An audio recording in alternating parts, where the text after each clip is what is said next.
जब भी कोई हमारे यहाँ भिक्षा मांगने को आते हैं तो उसको खाली हाथ नहीं लौटाना चाहिए, और मन से ये भी नहीं कहना चाहिए बाबा आगे जाओ।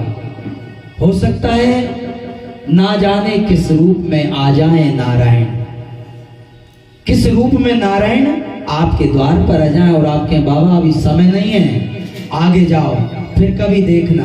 ऐसा नहीं करना चाहिए।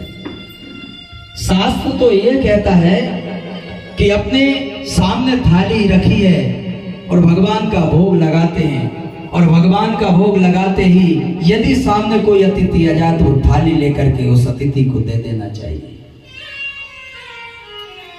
सुदामा जी भी ऐसे भक्त थे, ऐसे ब्राह्मण थे जो 4 घर से भिक्षा लेकर के आते थे और अपने बच्चों के लिए, अपनी पत्नी के लिए भोजन की व्यवस्था करते थे।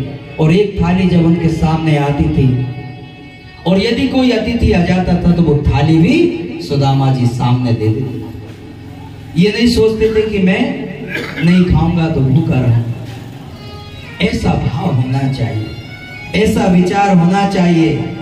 तो लाख काम छोड़ करके मनुष्य को दान करना चाहिए, और दान करते समय मनुष्य को कृपणता नहीं होना चाहिए। मन में ये नहीं सोचना चाहिए अरे मैं ये दान कर रहा हूं, इतना दान कर रहा हूं, बल्कि दान की तो ये महिमा है कि आप इस हाथ से दान करते हैं और दूसरे हाथ को दान का पता भी नहीं चलना चाहिए कि आपने दान कर दिया। और दान करने के बाद किसी को बताना भी नहीं चाहिए कि मैंने ये दान किया।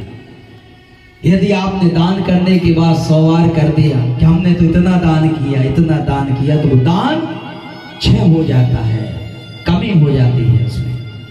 और 1 करोड़